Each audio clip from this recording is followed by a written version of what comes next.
బంగ్లాదేశ్లో హిందువులపై జరుగుతున్న దాడులకు నిరసనగా తెలంగాణలో హిందూ ఐక్యవేదిక ఆధ్వర్యంలో నిరసన కార్యక్రమాలు నిర్వహించారు. వికారాబాద్, కరీంనగర్ జిల్లాల్లో హిందూ ఐక్యవేదిక శాంతియుత నిరసన ర్యాలీలు చేపట్టింది. బంగ్లాదేశ్లో హిందువులకు రక్షణ కల్పించాలని కోరుతూ వికారాబాద్ ఆర్డీఓ కార్యాలయంలో వినతి పత్రం అందజేశారు. అలాగే కరీంనగర్లో కలెక్టరేట్ ఎదుట పలువురు పీఠాధిపతులు, హిందూ ఐక్యవేదిక నాయకులు నిరసన చేపట్టారు.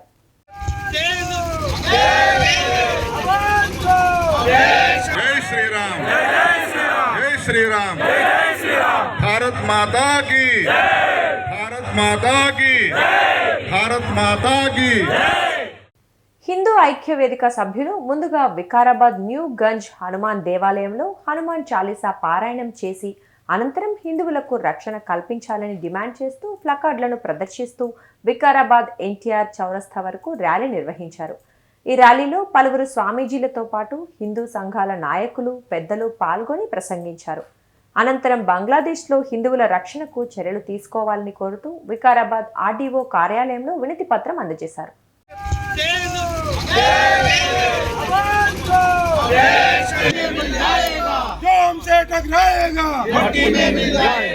ఇవాళ ప్రపంచంలో ఉన్నటువంటి గ్లోబల్ సంస్థలైనటువంటి యుఎన్ఓ ఇంకా మిగతా సంస్థలన్నీ కూడా ఇవాళ భారతదేశంలో ఎలాగైతే ఇవాళ హిందువులు తమ ముక్త కంఠంతో బంగ్లాదేశ్ లో ఉన్నటువంటి వాళ్ళకు అండగా నిలవాలని కోరుతున్నారో అట్లానే ప్రపంచ సంస్థల్ని కూడా మేము కోరుతా ఉన్నాం. భారత ప్రభుత్వాన్ని కూడా మేము వినమ్రతంగా వేడుకుంటా ఉన్నాం. భారతదేశం నయాన భయాన కాకపోతే అవసరమైతే దండోపాధ్యాయం, అవసరమైతే దండ ఉపయోగించి కూడా బంగ్లాదేశ్ లో ఉన్నటువంటి హిందువులను రక్షించాల్సినటువంటి బాధ్యత ప్రభుత్వం మీద ఉంది.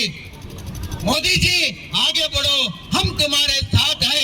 ఇవాళ భారతదేశం అంతటా కూడా ఇదే నినాదం. మా పార్టీలు వేరు కావచ్చు, మా కులాలు వేరు కావచ్చు, మా సంఘాలు వేరు కావచ్చు, కానీ హిందూ రాష్ట్రం ఒక్కటి, మనమంతా హిందువులం, మనమంతా బంధువులం అని వాళ్ళ జాతికి చెప్పాల్సినటువంటి తరుణం ఆసన్నమైంది. హిందూ సింహాలారా మేల్కొనండి అని ఆనాడు వివేకానందుడు ఇచ్చినటువంటి పిలుపును మళ్ళీ ఒకసారి జాతికి ఇవ్వాల్సినటువంటి అవసరం ఇవాళ వచ్చింది. మేము ప్రభుత్వాన్ని కోరుతా ఉన్నాం, భారత ప్రభుత్వాన్ని కోరుతా ఉన్నాం, అయ్యా మీరు మిలిటరీని కానీ, పోలీసులు కానీ, సిఆర్పిఎఫ్ దళాలను కానీ ఉపయోగించడానికి మీకేమన్నా అడ్డంకులు ఉంటే ఇవాళ భారతదేశంలో హిందువులు రక్తం ఉడుతున్నటువంటి యువత సింహాల ఇవాళ వేల సంఖ్యలో, లక్షల సంఖ్యలో మేము ప్రాణాలు అర్పిస్తాం అని సిద్ధంగా ఉన్నారు. Hindu protection force in Bangladesh అని ఒక ప్రొటెక్షన్ ఫోర్స్ తయారు చేయండి, మేము తయారున్నాము అని ఇవాళ భారతదేశం అంతటా కూడా ఇవాళ యువ కిషోరాలు హిందూ సింహాలు గర్జిస్తా ఉన్నాయి. అందుకని మేము భారత ప్రభుత్వాన్ని కోరుతా ఉన్నాం, మీరు కాకపోతే మమ్మల్ని పంపేయండి, మేము ప్రాణ త్యాగాలకు సిద్ధంగా ఉన్నాం అని చెప్పడానికి ఈ సందేశం. మరోవైపు కరీంనగర్లో హిందూ ఐక్యవేదిక నిర్వహించిన నిరసన కార్యక్రమంలో వందలాదిగా హిందూ మద్దతుదారులు పాల్గొన్నారు. వీరంతా కరీంనగర్లోని గోపీకృష్ణ ఫంక్షన్ హాల్ నుండి ర్యాలీగా ప్రారంభమై పట్టణంలోని పలు ప్రాంతాల మీదుగా కలెక్టరేట్ వరకు వెళ్లారు. అనంతరం జిల్లా కలెక్టర్ ద్వారా భారత రాష్ట్రపతికి వినతి పత్రం సమర్పించారు. జై శ్రీరామ్, జై శ్రీరామ్, భారత్ మాతా కీ, భారత్ మాతా కీ, భారత్ మాతా కీ. పరమ పావనమైన మన భారతదేశం అన్ని దేశాలకు ఒక గొప్పనైనటువంటి స్థానాన్ని వహించినటువంటిది ఉన్నది. దానికి కారణము హిందూ సమాజంలో హిందూగా పుట్టినటువంటి మనమంతా కూడా ఏ ధర్మాన్ని, ఏ హిందూ సంస్కృతి సంప్రదాయాలను కాపాడుతున్నాము. మన హిందూ సమాజము మిగతా అన్ని దేశాలకు ఆదర్శవంతమై ఉన్నది. శ్రీమద్ భాగవతంలో ఈ హిందూ దేశమైనటువంటి సనాతన ధర్మాన్ని రక్షించేటువంటి మన భారతదేశాన్ని గురించి దేవతలే అందరూ కూడా ఈర్ష్యపడతారు అని రాసినాడు. దేవతలారా మీరంతా ఎందుకు ఈర్ష్యపడుతూ ఉన్నారు అనంటే, కర్మభూమి అయినటువంటి ఈ భారతదేశంలో జన్మించిన మానవులు అత్యంత శ్రేష్ఠులైనటువంటి వారు. దేవతాలోకంలో ఉన్న దేవతలమైన మేము కూడా ఈనాడు జీవిస్తూ ఉన్నామంటే భారతదేశంలో జన్మించినటువంటి భారతీయుల యొక్క ఏ ధర్మాచరణ ఉన్నదో ఆ ధర్మాచరణ ఆహారాన్ని ఇస్తుంది అని దేవతలంతా కూడా ఈ భారతదేశంలో జన్మించినటువంటి ప్రతి భారతీయుడు కూడా ధర్మమే జీవనాన్ని కొనసాగించారు. ధర్మమే జీవనాన్ని కొనసాగిస్తూ పురాణాలు వేదాలను నిలుపుకుంటూ ఎటువంటి జీవనాన్ని సాగిస్తూ ఉన్నాడు అంటే శాంతియుతమైనటువంటి జీవనాన్ని సాగిస్తూ ఉన్నాడు. శాంతియుత జీవనాన్ని సాగిస్తూ ఉన్నటువంటి ఈ హిందువును నిద్రపోతున్నాడు అని భావించి నిద్రను లేపడానికా అన్నట్టుగా హిందూ ఇతర మతానుయాయులు ఎవరైతే ఉన్నారో, వేదశాస్త్రాలను నమ్మనటువంటి వాళ్ళు ఎవరైతే ఉన్నారో, గోవును పశువుగా భావించేటువంటి మతానుయాయులు ఉన్నారో వాళ్ళంతా కూడా నివురుగప్పినటువంటి నిప్పును ఈనాడు ఆ నిప్పు పైన ఉన్నటువంటి ధూళి ఉన్నదో, నిప్పు పైన నివురు గప్పినటువంటి బూడిద ఉన్నదో ఆ బూడిదను తొలగించడానికి ప్రయత్నం చేస్తున్నారు. కానీ ఇది సరైనటువంటిది కాదు. హిందువులు కనుక ఒకవేళ ఏకమైనారు అంటే ఎన్ని దేశాలున్నాయో ఆ దేశాలన్నీ ఏకమైనా సరే మన హిందూ సమాజాన్ని ఏమీ చేయలేవు కాక ఏమీ చేయలేవు. ఇందులో సందేహించే అవసరం లేదు. పరమ పావనమైన మన భారతదేశము రామచంద్రుడికి జన్మనిచ్చినటువంటి పరమ ఉత్కృష్టమైనటువంటి దేశము. ఒక కృష్ణ ప్రభువుకు జన్మనిచ్చినటువంటి పరమ పావనమైనటువంటి దేశం. రాముడిని కృష్ణుడిని ఆదర్శంగా స్వీకరించి మనమంతా కూడా శాంతియుతమైనటువంటి జీవనాన్ని కొనసాగిస్తూ మన యజ్ఞాలు యాగాలు క్రతువులు ఆచరిస్తూ లోకా సమస్త సుఖినోభవంతో అని కేవలం ఒక్క భారతదేశం కాదు, ఒక్క దేశం మాత్రమే కాదు, ఎన్ని దేశాలున్నాయో, 86 లక్షల జీవరాశులున్నారో వాళ్ళందరికీ క్షేమం జరగాలనేటువంటి కోరికతో అనేక యజ్ఞాగాది కృతువులను ఆచరిస్తూ ధర్మాన్ని ఆచరించేటువంటి దేశం ఏదైనా ఉన్నదానంటే అది కేవలం భారతదేశం మాత్రమే. భారతదేశంలో పుట్టినటువంటి ఏతద్దేశ ప్రసూతస్య సకాశాదగ్రజన్మన స్వం స్వం చరిత్రం శిక్షేరన్ పృథివ్యాం సర్వమానవా అని ఏ మనుస్మృతికారుడు ధర్మమయ జీవనాన్ని కొనసాగించమని మనకు ఆదేశాన్ని ఇచ్చినాడో, ధర్మాన్ని ఆచరించే మనమంతా శాంతియుతంగా ధర్మాన్ని ఆచరిస్తూ లోకాలన్నింటినీ కూడా క్షేమంగా ఉండేందుకోసం ఏ పాటుపడుతున్నామో అటువంటి రాముడిని ఆదర్శంగా తీసుకుని కృష్ణుని ఆదర్శంగా చేసుకుని శాంతియుత జీవనాన్ని కొనసాగిస్తున్న మనలో ఒక రావణాసురుణ్ణి చూడాలి అని అనుకుంటున్నారు, లేదా ఒక పరశురాముణ్ణి చూడాలి అని అనుకుంటూ ఉన్నారు విదేశీయులంతా కూడా. ఇది ఒక పెద్ద భయంకరమైనటువంటి కుట్ర జరుగుతున్నది. అందుకని హే హిందువులారా, మీరంతా కూడా నిద్రాణావస్థలో ఉన్నారు. నిద్రపోతున్నటువంటి మనము నిద్రను వదిలిపెట్టి జాగరూకులమై మనను, మన ధర్మాన్ని, మన దేశాన్ని, మన గోమాతను ఎవరైతే నిందించే వాళ్ళు ఉన్నారో, ఎవరైతే దూషించేటువంటి వాళ్ళు ఉన్నారో వాళ్ళందరిపైన కదాన్ని దొక్కేటువంటి సమయం ఆసనమైంది. రండి మీరంతా కూడా నిద్ర లేవండి అనేటువంటి యొక్క ఉద్దేశంతో ఈనాడు మనమంతా కూడా సంఘటితం వినాము. ఒకవేళ హిందువులే గనక సంఘటితం కాకపోతే ఏ వేలుకు ఆ వేలు ఏమీ ప్రయోజనం లేదు. అన్ని వేళ్ళు ఒక చోటికి సమకూరినాయి, ఒక చోటికి చేరినాయి అంటే అది పెరిగడవుతుంది. పిడికిదితో ఒక గుద్దుతే దేశాలన్నీ కూడా పటాపంచలైపోతాయి. భారతీయులైనటువంటి సనాతన ధర్మాన్ని ఆచరించేటువంటి అవలంబించేటువంటి హిందువులంతా కూడా విడివిడిగా ఉన్నారు.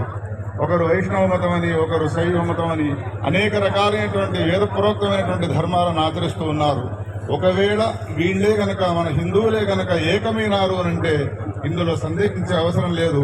లోకాల్లో ఉన్నటువంటి హిందూయేతరములైనటువంటి మతాలున్నాయో, అవైదిక మతాలున్నాయో అవన్నీ కూడా పారిపోవలసినది. ఇందులో సందేహించే అవసరం లేదు. మొన్న బంగ్లాదేశ్లో జరిగినటువంటి భయంకరమైనటువంటి ఊచకోత మనం అంతా కూడా చూసినాం. కానీ చూసి ఎవరికి వాళ్ళు ఇండలో ఉండి బాధపడ్డాం. ఇండలో ఉండి బాధపడినంత మాత్రాన ప్రయోజనం లేదు. హిందూ సోదరులారా, ఇటువంటి భయంకరమైనటువంటి దుస్థితి కేవలం ఒక బంగ్లాదేశ్లో మాత్రమే కాదు, అనేక దేశాలకు వ్యాపించేట్టుగా ఉన్నది. క్యాన్సర్ వ్యాధి కనుక ఒకవేళ చిట్కల వేలుకు వ్యాపించినది అని ఉదాసీనంగా మనం ఊరుకున్నాము అనంటే ఆ చిట్కల వేలు నుండి చేతికి వ్యాపిస్తుంది, చేతి నుండి శరీరానికి అంతటికీ వ్యాపిస్తుంది. భారతీయుల పైన జరిగేటువంటి ఈ కుట్ర ఇది సామాన్యమైనది కాదు, ఒక్క చోట జరిగినది కాదు, అనేక ప్రాంతాల్లో జరుగుతున్నది. అందుకని ఆదిలోనే మనం దీన్ని విభేదించకపోతే, దీన్ని వ్యతిరేకించకపోతే ఇది చిటికన వేలుకు వచ్చిన క్యాన్సర్ ఏ విధంగా శరీరాంతా వ్యాపించి శరీరానికి కష్టాన్ని కలిగిస్తుందో, మన హిందూ ధర్మానికి, మన సనాతన ధర్మానికి, మన భారతదేశానికి ఇది చాలా కష్టాన్ని కలిగించేది ఉన్నది. అందుకని మొదటనే దీన్ని ఖండించేందుకోసమై విశ్వ హిందూ పరిషత్ వారు, అదేవిధంగా హిందూ ఐక్య వేదిక సమాజం వారు, RSS వారు అందరూ కూడా సమీకృతమై మనందరినీ కూడా ఏకీకృతం చేసినారు. అందుకని ఈనాడు మనమంతా కూడా దీన్ని ఖండించేందుకోసమై బంగ్లాదేశ్లో జరిగినటువంటి ఊచకోతను ఖండించి ఇక ముందు ఇటువంటి దుష్పరిణామాలు భారతదేశం ఎంతో సహాయం చేసింది. మొన్నటి వరకు ఎన్నో రకాలుగా భారతదేశం బంగ్లాదేశ్కి భారతదేశం సహాయం చేసింది, భారత ప్రభుత్వం సహాయం చేసింది. కానీ ఏమాత్రం కృతజ్ఞత లేకుండా, అట్లానే కోవిడ్ సందర్భంలో ఇస్కాన్ వాళ్ళు ఎంతో సేవ చేసి వాళ్ళకు భోజనం పెట్టిండ్రు, వాళ్ళకి తిండి పెట్టిండ్రు, వాళ్ళకు వైద్య సదుపాయం ఇచ్చారు. కానీ కృతజ్ఞత లేని జాతి ఏదో మీకు అందరికీ తెలుసు. కృతజ్ఞత లేదు. అంత తిండి పెట్టినా, అంత మందులు ఇచ్చినా ఈనాడు వాళ్ళనే తరిమి కొట్టి నిర్వీర్యం చేసేటటువంటి ఆలోచన వాళ్ళకు పుట్టిందంటే ఎటువంటి పరిస్థితుల్లో మనం అర్థం చేసుకోవాలి. కుంభకర్ణుడు 6 నెలలు నిద్రపోయాడు, కానీ హిందూ జాతి ఆ రికార్డును విరగొట్టడానికి సంవత్సరం పాటు నిద్రపోతూనే ఉంది. హిందువులకు పట్టింపు లేదు, ఎవరో చేస్తుండ్రు. అందరూ షాప్లలో బిజినెస్ చేసుకుంటా ఉన్నారు. నాకెందుకులే, వేరే వాళ్ళు చేస్తుండ్రు, నేను రక్షణగా ఉన్నా. ఆ ఆలోచన ఉన్నన్ని రోజులు హిందూ జాతికి రక్షణ లేదు. అందరూ బయటికి వెళ్ళాల్సిన అవసరం ఉంది.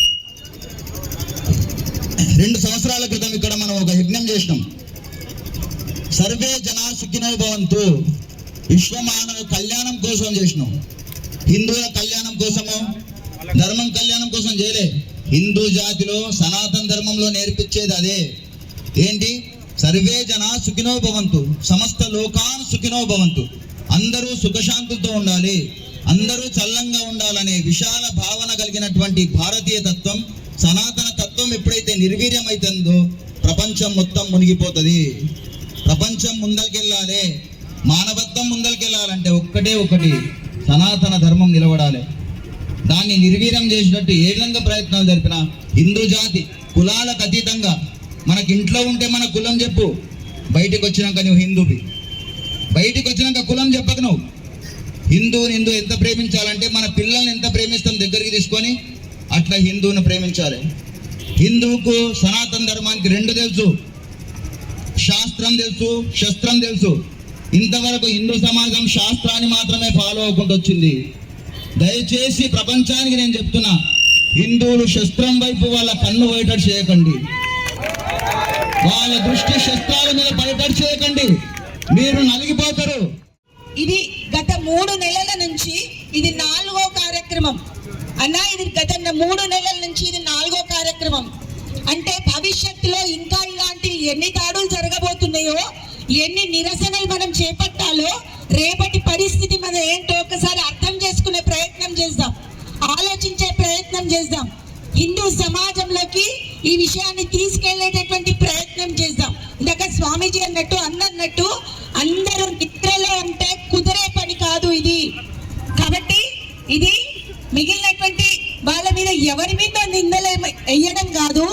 ఒక్క విషయం గుర్తుపెట్టుకోవాలా, ఒకే ఒక్క పదం సెక్యులర్ అనే ముసుగులో హిందువులు చేస్తున్నటువంటి కుట్రలే దీంట్లో పెద్ద పాత్ర పోషిస్తున్నాయి. ఇది గట్టిగా చెప్పొచ్చు మనం. కాబట్టి ఒక విషయం గుర్తుపెట్టుకోవాలా అన్నా, మీరు ఇందాక సార్ చెప్పిండు మూలాలకెళ్ళండి, సెక్యులర్ అనే పదానికి అర్థమేంటో అర్థం చేసుకోండి ముందు.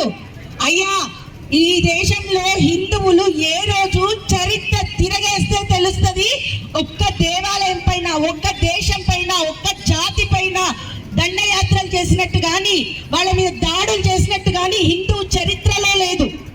ఎప్పటికప్పుడు మనల్ని మనం ప్రొటెక్ట్ చేసుకుంటున్నాం, మనల్ని మనం కాపాడుకుంటున్నాం. అంటే హిందూ జాతి లోకాన్ని క్షేమంగా ఉండాలని తలుస్తూ తనని తాను సంరక్షించుకునే పని నిత్యం చేస్తా ఉన్నది. ఇవాళ అది పీక్స్ లోకి వచ్చిందని మనం అర్థం చేసుకోవాలా. ఇంకా నిర్లక్ష్యంగా ఉంటే మన పిల్లల్ని పిల్లల్ని వాళ్ళ భవిష్యత్తుని మనం కాపాడలేనటువంటి పరిస్థితి ఉన్నది. కాబట్టి అది గుర్తు చేసుకోవాలా. ఒక మాట చెప్తా ఉన్నారు, నేను ఒక మాట చెప్తా. ఒక పెద్ద మనుషులు చెప్తారు మనకి హిందూ ధర్మం అంటే ఏంటి తెలుసా?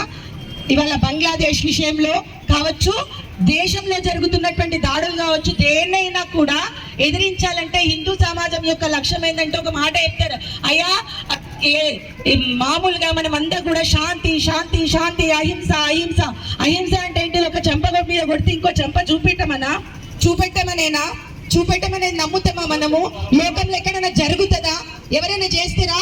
చిన్న పిల్లాన్ని కొడితే వాడికి కొట్టడానికి చేత కాకపోతే అరుస్తాడు, గట్టిగా ఏడుస్తాడు, లేకపోతే పారిపోతాడు, వాడిని ప్రొటెక్ట్ చేసుకుంటాడు, కానీ ఇంకొక చెంప చూపెట్టాడు. కాబట్టి హిందువులు కేవలం రాజ్యాంగబద్ధంగా ప్రతి కార్యక్రమంలో భాగస్వామ్యం పంచుకుంటూ మన ధర్మాన్ని మనం పరిరక్షించుకున్న పనిలో ఉన్నాము. ఒక హిందూ సమాజము రాజ్యాంగానికి అనుగుణంగా లేకపోతే సమాజం ఎట్లుంటుందో ప్రశ్నించుకోవాలి. మనకు